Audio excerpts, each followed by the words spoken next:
کیوں جی ہم نے فوت بھی ہونا ہے کہ دنیا میں رہنا ہے؟ قبر میں بھی یہ ماننا پڑے گا قرآن کا ترجمہ آتا ہے کہ نہیں آتا۔ لمبی حدیث ہے، جب فرشتے آ کے بٹھائیں گے اور سوال کریں گے من ربک ما دینک ماذا تقول فی هذا الرجل الذي بعث فیکم، بتاؤ تمہارا رب کون ہے، وہ کون سی مبارک ہستی تھی جو مبعوث کی گئی، دین کیا تمہارا؟ مومن تین جواب دے گا، ربی اللہ، دینی الاسلام، نبی محمد۔ فرشتے پھر سوال کریں گے آپ کو یہ سوالوں کے جوابات آئے کیسے؟ اس وقت مومن کہے گا قرأت القرآن، میں نے قرآن کو پڑھا تھا، وعملت بما فیہ، میں نے عمل کیا تھا، وصدقت، میں نے اس قرآن کی تصدیق کی کہ جو میرے مالک نے فرمایا ہے سچ فرمایا۔ آسمان سے آواز آئے گی ان صدق عبدی، میرے فرشتوں میرے بندے نے سچ کہا ہے۔ اے اللہ حکم کیا ہے؟ افرشوا لہ فراش الجنہ، یہ مٹی پہ لٹا کے چلے گئے کیونکہ سنت ہے کہ نیچے کچھ نہیں بچھایا جاتا، نہیں، اس کے نیچے ابھی سے جنت کے بچھونے بچھا دو۔ البسوہ لباس الجنہ، یہ تین چادروں میں سے چھوڑ کے چلے گئے ہیں، نہیں، اس کو جنتی لباس ابھی سے ہی پہنا دو۔ یہ چھوٹے سے مٹی کے گراؤندے میں اس کو چھوڑ کے چلے گئے، یوسع لہ فی قبری، اس کی قبر کو کھول دو، کتنا؟ مد بصری، جہاں تک نظر جائے اتنی اس کی قبر کو کھول دو، بلکہ یفتحوا لہ بابا الی الجنہ، ایک جنت کا دروازہ بھی کھول دو، فیأتیہ من ریحہا وروحہا، جنت کی خوشبوئیں بھی اس کو آتی رہیں اور جنت کی ہوائیں بھی آتی رہیں۔ جواب کیوں آیا؟ قرآن پڑھا تھا، عمل کیا تھا، تصدیق کی، سمجھ آئی تو تصدیق کی نا۔ لیکن کافر، منافق اور مرتاب، شک کرنے والا، ملحد، اس سے بھی یہی سوال ہوں گے۔ وہ آگے سے جواب کیا دے گا؟ دو جواب، ہا لا ادری، یہ ہاں کیا کہے گا کہ انہو یتذکر شیئا ولم یدکر، سوچے گا یہ لفظ تو میں نے زندگی میں سنے تھے، رب، رسول، دین، لیکن یاد نہیں آئے گا۔ ساتھ یہ کہے گا، دوسری روایت میں آتے اقول کما یقول الناس، میں تو لا الہ تھا، جیسے لوگ کہتے تھے میں بھی کہتا تھا۔ فرشتے خود کہیں گے لا دریت ولا تلیت، نہ تو نے قرآن پڑھا نہ سمجھا تو جواب کیسے آتے؟ آسمان سے آواز آئے گی ان کذب عبدی، اس بندے نے جھوٹ بولا ہے۔ اے اللہ حکم کیا ہے؟ اس کو ٹھنڈی زمین پہ لٹا کے چلے گئے ہیں، افرشوا لہ فراش النار، یہ اس کا بھی مستحق نہیں ہے، جہنم کی انگارے اس کے نیچے بچھا دو۔ البسوہ لباس النار، یہ تین چادروں میں اسے چھوڑ گئے ہیں، نہیں، اس کو جہنمی لباس پہنا دو۔ فیضیق علیہ قبرہ حتی تختلف اضلاعہ، اس کی قبر کو تنگ کر دو کہ اس کی ہڈیاں ایک دوسرے کے اندر چلی جائیں، اور پھر عذاب شروع ہو جائے گا۔ اللہ ذوالجلال ہم سب کو محفوظ فرمائے۔ تو آپ قبر کے عذاب سے بھی بچ سکتے ہیں تو قرآن کو سمجھ کر ہی بچ سکتے ہیں۔ میرے معزز اور محترم بھائیو، کون سے پھر اعمال ہیں جو بہت چھوٹے ہونے کے باوجود میرے نیکیوں کے پلڑے کو بھاری کر دیں گے اور مجھے نجات مل جائے گی؟ اس سے پہلے یہ سمجھیے کہ وقت آنے والا ہے، اللہ کی طرف سے ایک ترازو لگایا جائے گا، اتنا بڑا ترازو، اتنا بڑا ترازو، لو وضعت السماوات والارض ومن فيهن في كفة لوسعتهن، ساتوں آسمان اور ساتوں زمینیں اگر ایک پلڑے میں قیامت کے دن رکھ دیے جائیں گے تو ایک پلڑا بھی بھرے گا نہیں، اتنا بڑا ترازو۔ لیکن کون سے اعمال ہیں کہ پلڑا بھرے گا؟ سب سے پہلا عمل التوحید، کلمۃ التوحید، لا الہ الا اللہ، جس توحید کے لیے اللہ عز و جلال نے انبیاء کو بھیجا، جس توحید کے بغیر انسان کی نہ دنیا میں نجات نہ آخرت میں نجات، جس توحید کو عام کرنے کے لیے انبیاء کو مبعوث کیا۔ قیامت کا دن ہوگا، لمبی حدیث ہے، ایک آدمی کی کوئی نیکی نہیں نکلے گی، سوچے گا مارا گیا، اللہ کی طرف سے اس سے کہا جائے گا پریشان نہیں ہونا، ایک نیکی ہمارے پاس تیری ہے۔ اللہ وہ کون سی نیکی ہے؟ فرشتہ اس وقت لے کے آئے گا، کیا لے کے آئے گا؟ ایک بطاقہ، ایک چھوٹا سا کارڈ لے کے آئے گا، اس پہ لکھا کیا ہوگا؟ لا الہ الا اللہ۔ اس بندے نے لا الہ الا اللہ کہا، اس کے تقاضوں کو پورا کیا۔ وہ پھر سوچے گا اتنے گناہوں کے انبار اور لا الہ الا اللہ توحید کا کلمہ، اس کا موازنہ کیسے کریں گے؟ فتوضع البطاقہ فی کفہ وتوضع السجلات فی کفہ، سارے برائیوں کے رجسٹر ایک پلڑے میں، جب اس کارڈ کو دوسرے پلڑے میں رکھا جائے گا تو ساری برائیوں کے وہ رجسٹر اٹھ جائیں گے. فطاشت السجلات فلا يسقل مع اسم اللہ شیء، اس کے اس کارڈ کی وجہ سے ہی، اس کلمے کی وجہ سے ہی نیکیوں کا پلڑا بھاری ہوگا اور اللہ اسے جنت میں بھیج. میں آپ سے گزارش کروں گا زندگی کے اندر توحید میں کوئی فرق نہ آنے دینا. اور حدیث کیا کہتی ہے؟ وَإِن قُطِعْتَ أَوْ حُرِّقْتَ، تمہارے ٹکڑے کر دیے جائیں، تمہیں جلا دیا جائے، توحید پہ کوئی کمپرومائز نہیں ہے، کوئی کمپرومائز نہیں. توحید ہی تو میرے اور آپ کی دنیا اور آخرت کی کامیابی کا راز ہے. اور یہ بات سمجھنی چاہیے جو قرآن نے کہہ دی ہے، الذین آمنوا ولم يلبسوا ایمانهم بظلم اولئک لهم الامن وهم مہتدون. جو ایمان لانے کے بعد شرک کی آمیزش نہیں کرتے، اپنی توحید کو خالص کرتے ہیں، اللہ نے دو انعام رکھے ہیں، فکری امن، قولی امن، معاشرتی امن. امن کی نعمت اللہ دیتا ہی اس کو ہے جس کی توحید خالص ہوتی ہے. وَهُمْ مُهْتَدُونَ، اور صراط مستقیم پہ گامزن ہونے والے ہدایت یافتہ لوگ ہیں ہی وہ جن کی توحید میں کوئی خلل نہیں ہے. توحید کے ساتھ میں آپ سے ادباً یہ کہوں گا، اور یہ تحفہ سمجھیے آج کی مجلس کا، کثرت سے لا الہ الا اللہ پڑھا کریں. حدیث کہتی ہے افضل الذکر لا الہ الا اللہ، سب سے افضل ذکر لا الہ الا اللہ. اور رسول اللہ صلی اللہ علیہ وسلم نے فرمایا ان قول لا الہ الا اللہ تدفع عن قائلها 99 من البلاء ادناها الہم. جو کثرت سے لا الہ الا اللہ کہتا ہے 99 بلائیں اللہ عز وجل اس کی دور فرما دیتے ہیں.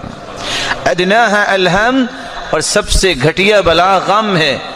اس کا مطلب یہ نکلا کہ 98 بلائیں تو غم سے بھی بڑی بڑی اللہ عز وجل دور فرما دیتے ہیں.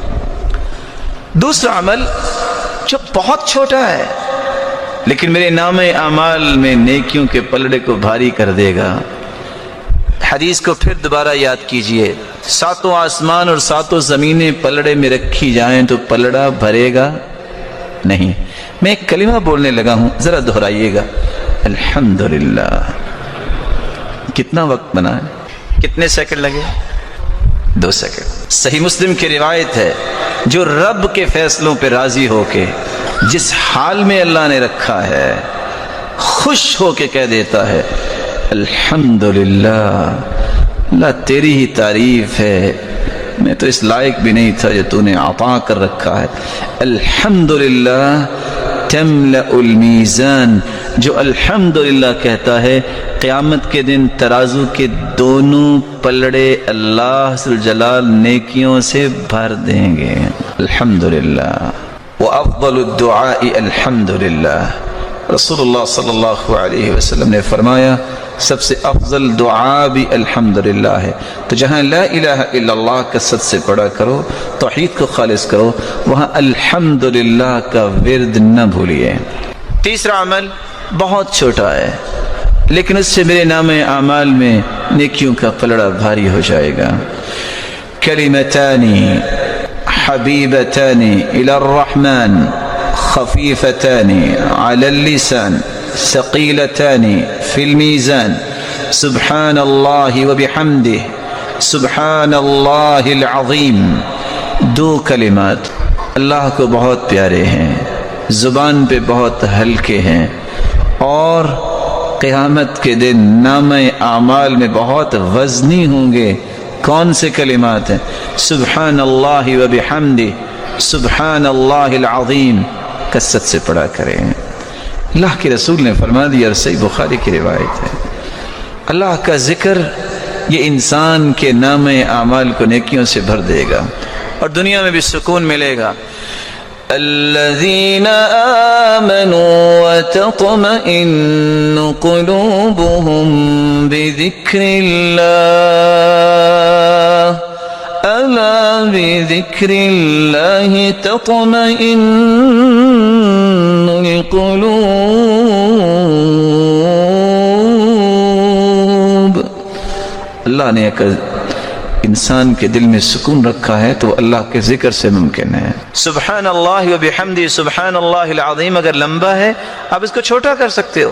دوسری روایت کے الفاظ یہ بھی ہیں من قال سبحان اللہ و بحمدہ 100 مرہ حطت عنہ خطاياه وان كانت مثل زبد البحر. جو شخص 100 مرتبہ یہ کہہ دے سبحان اللہ و بحمدہ 100 مرتبہ کہہ دے اللہ ذوالجلال سمندر کی جھاگ جتنے بھی گناہ ہوں تو اللہ انہیں معاف کر دیتے ہیں.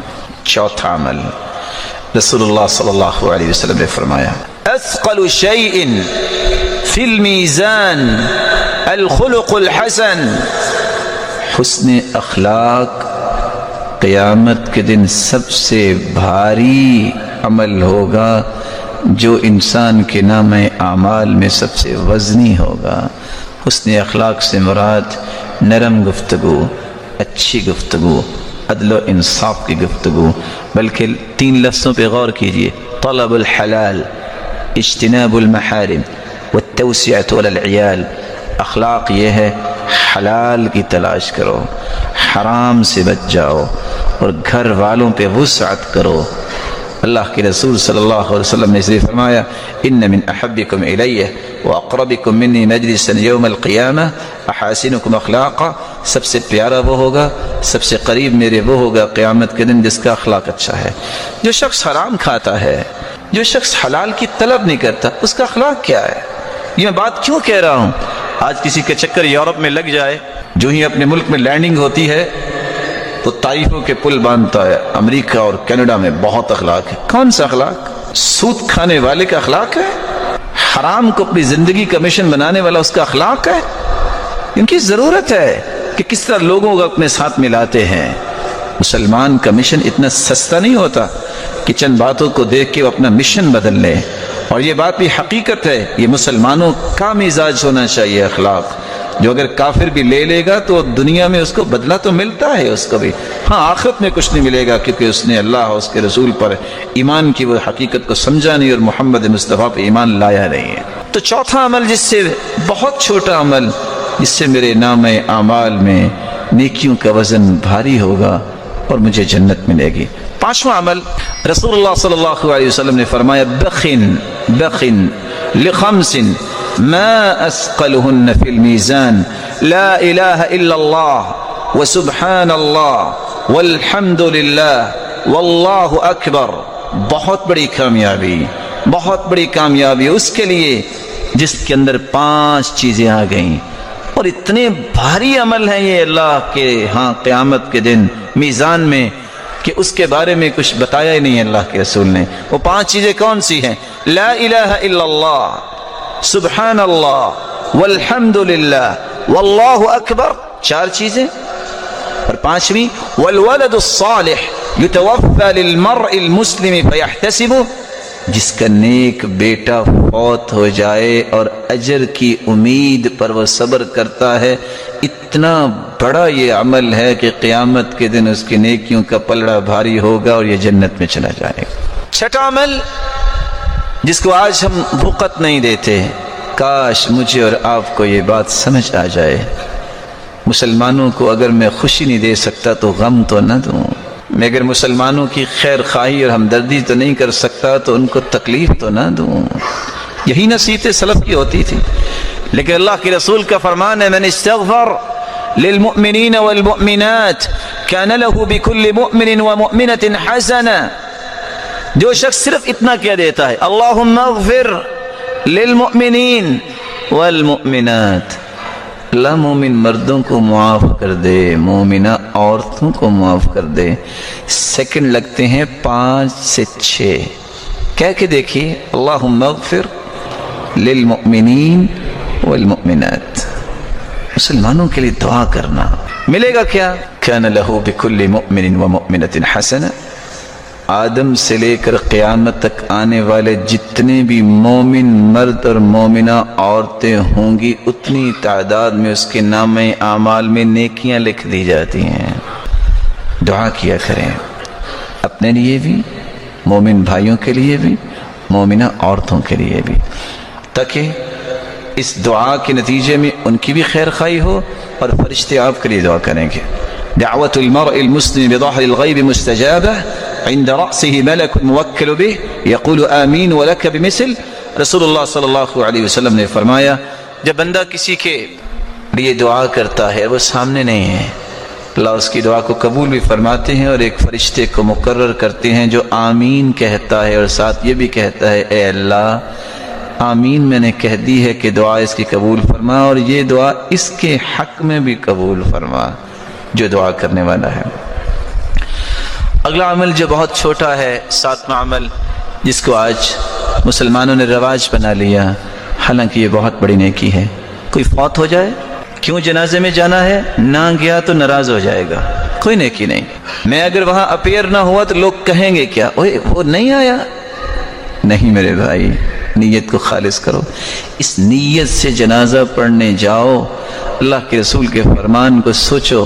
حدیث کے الفاظ ہیں جو شخص من شہید الجنازہ فلہ قراط، جو جنازہ پڑھتا ہے احد پہاڑ جتنی نیکیاں اس کے نامہ اعمال میں قیامت کو آ جائیں گی. کوئی بتا سکتا ہے کہ احد پہاڑ کا وزن کتنا ہے؟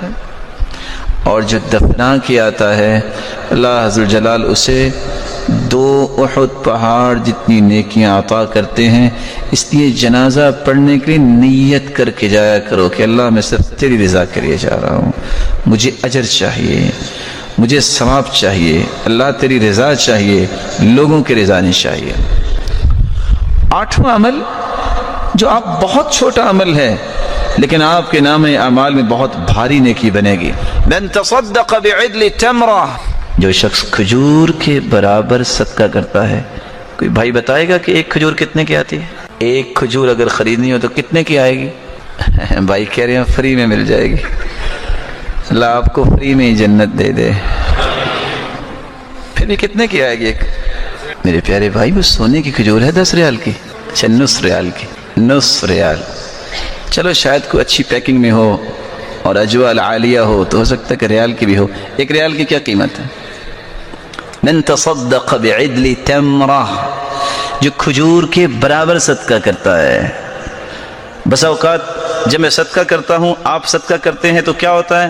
ہم نے انویلپ میں ڈال کے دیا، ہم نے کسی کے ہاتھ میں دیا، ہم نے کسی کپڑے میں ڈالا، کسی غلے میں ڈالا، لیکن یہ جاتا کہاں ہے؟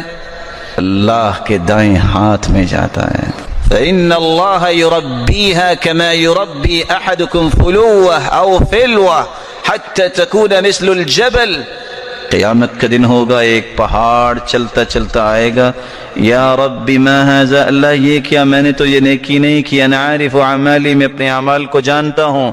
اللہ فرمائیں گے میرے بندے کھجور کے برابر تو نے صدقہ کیا، میں نے پال پال کے اس کو بڑا کر کے پہاڑ بنا دیا. اور 3 باتیں صحیح بخاری کی روایت کی یاد رکھیے گا. عمار رضی اللہ تعالیٰ عنہ فرماتے ہیں ثلاث من کن فیہ، ثلاث من جمعها فقد جمع الایمان، جس کے اندر 3 چیزیں آ جائیں اس نے پورے اسلام کو اپنے اندر جمع کر لیا، پورے اسلام. الانصاف من نفسک، زندگی میں بات عدل و انصاف کی کرنا. وبذل السلام للعالم وللعالم، جو کثرت سے سلام کہتا ہے اور عالم کو، علم والے کو سلام کرتا ہے اور دنیا کو سلام کرتا ہے، پہل کرتا ہے. والانفاق فی الاقتار، مال ہے یا نہیں ہے، خرچ کرنے کا شوق اور ذوق ہے، جس کو یہ 3 صلاحیتیں اللہ دے دے. بات کرے جب بھی عدل و انصاف کی، سلام علم والے کو اور دنیا کو اسلام کہنے میں پہل، اور مال نہیں بھی ہے پھر بھی خرچ کرنے کا ذوق.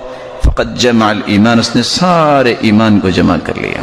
9واں عمل رسول اللہ صلی اللہ علیہ وآلہ وسلم نے بیان کیا ہے. اگر آپ کو ذاتی کسی پر غصہ ہے، غصے کی دو قسمیں ہیں، الغضب للہ والغضب لنفسہ، اللہ کے لیے غصہ اور ذات کے لیے غصہ۔ آج ہوتا یہ ہے کہ ذات کا غصہ زیادہ ہوتا ہے، اللہ کے لیے غصہ بہت کم ہوتا ہے۔ اللہ کے لیے غصہ کیا ہے کہ ایک شخص برائی کر رہا ہے، آپ نے سمجھایا ہے، دلائل دیے ہیں، حجت قائم کی ہے، نہیں نماز پڑھتا، غصہ یہاں کرو نا۔ غصہ کیوں ہوتا ہے؟ اس نے مجھے گالی دی تھی، اس نے مجھے مذاق کیا تھا، یہ تو ذاتی بات ہے، اس نے میرے ساتھ یہ کیا تھا۔ ایک اللہ کے بارے میں، اللہ کے رسول کے بارے میں، اللہ کے دین کے بارے میں جو مرضی کہے وہاں غصہ آتا ہی نہیں ہے۔ یعنی آپ تھوڑا سا چیک کیجئے کہ بیٹا میرا بھی ہے، آپ کا بھی ہے، لیکن ہمارے رویے کیا ہیں؟ اگر وہ نماز نہیں پڑھتا تو کوئی نہیں مارتا، اگر وہ کپ توڑ دیتا ہے تو دو لگاتے ہیں کپ۔ اللہ سبحانہ و تعالیٰ کی جنت سے مہنگا ہے، یہی فرق ہے۔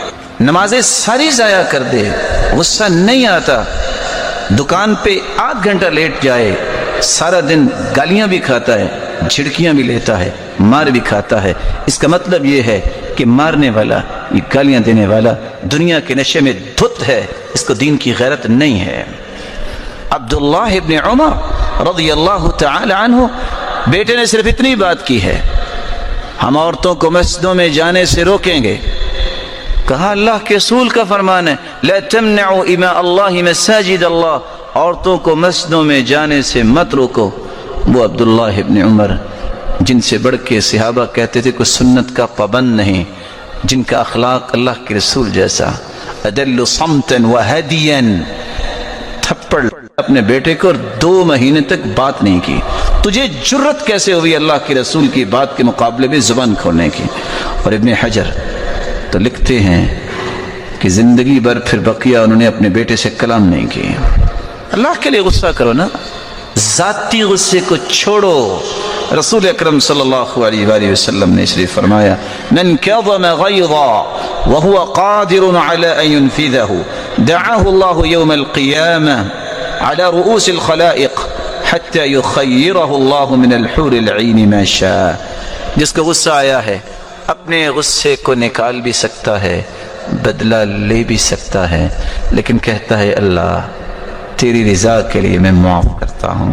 اللہ عز و جلال نے وہاں اپنے پیغمبر سے وزن کی بات ہی نہیں کروائی، سیدھی بات کر دی کہ اس کو جنت میں بھجوا کے اللہ فرمائیں گے کیا چاہتے ہو تم مانگو میں عطا کرتا ہوں۔ آخری عمل، 10واں عمل جو مجھے اور آپ کو کرنا ہے، رسول اللہ صلی اللہ علیہ وآلہ وسلم کے اس دین کی دعوت کو عام کرنا۔ ان باتوں کو یاد کیا کریں، ان باتوں کو سمجھ کے اپنے گھر والوں تک پہنچایا کریں، اپنے دوستوں تک پہنچایا کریں۔ ہو سکتا ہے کہ میری زبان میں وہ تاثیر نہ ہو، اللہ آپ کو اور تاثیر دے اور آپ کی وجہ سے دنیا میں دین اور زیادہ پھیلے۔ عبداللہ بن عباس یہی کہا کرتے تھے، جب کسی نے پوچھا کہ آپ کو چھوٹی عمر میں اتنا مقام اللہ نے کیسے دیا، تو مسکرا کے کہتے ہیں پہلی بات اللہ کی رحمت، دوسری بات اللہ کے رسول کی دعا، اللہم علم التأویل فقہ فی الدین، تیسری بات جب میں پڑھانے بیٹھتا ہوں میں دعا کرتا ہوں یا اللہ مجھ سے پڑھنے والوں کو مجھ سے بھی بڑا عالم بنا۔ میں بھی آپ سے گزارش کروں گا، ہو سکتا ہے جو نیکی آپ سن رہے ہیں سنانے والے کی بات میں اتنی طاقت یا وزن نہ ہو جتنا اللہ آپ کی زبان پہ پیدا کر دے۔ اپنے رشتہ داروں کو، اپنے دوستوں کو، اپنے تعلق والوں کو اور اپنی کانٹینٹ میں جتنے ہیں ان کو یہ نیکی کی باتیں پہنچایا کرو۔ ملے گا کیا؟ من دل علی خیر فلہ اجر مثل فاعلی۔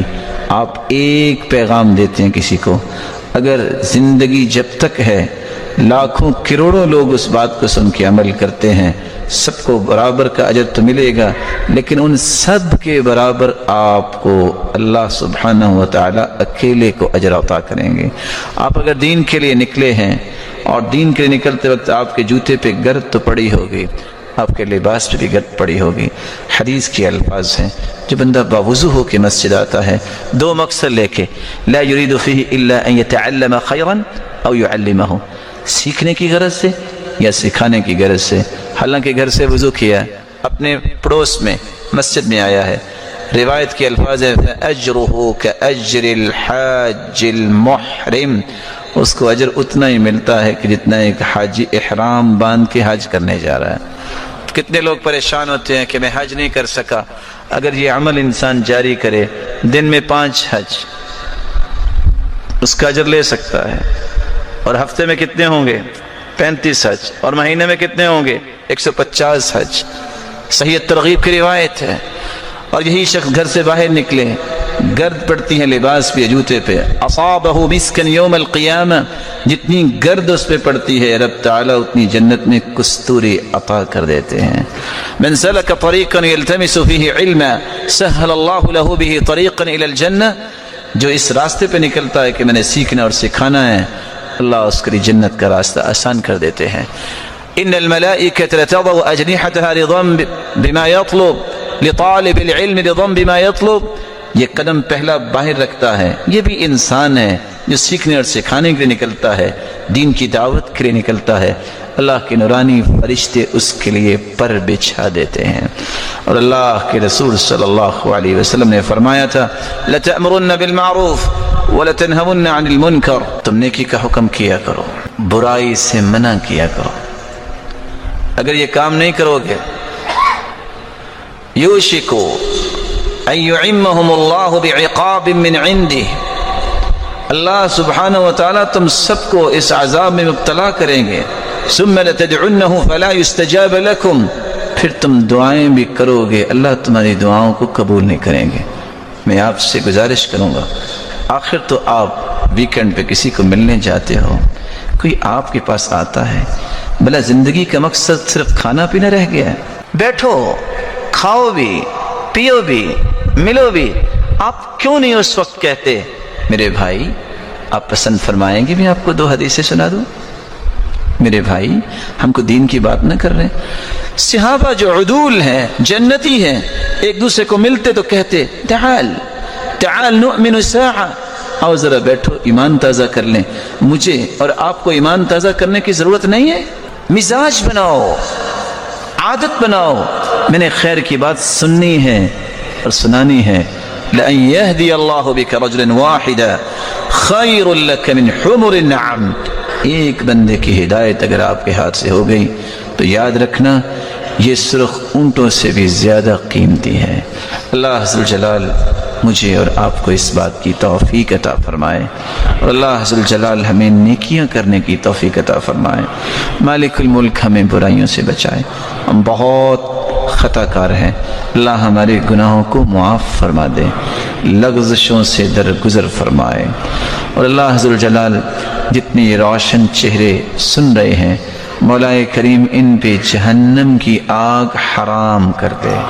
مولا کریم جو صاحب اولاد ان کی اولادوں کو نیک بنا، دست و بازو بنا، آنکھوں کی ٹھنڈک بنا، صدقہ جاریہ بنا، اور جو بے اولاد ہیں ان کی جھولیوں کو بارونق بنا۔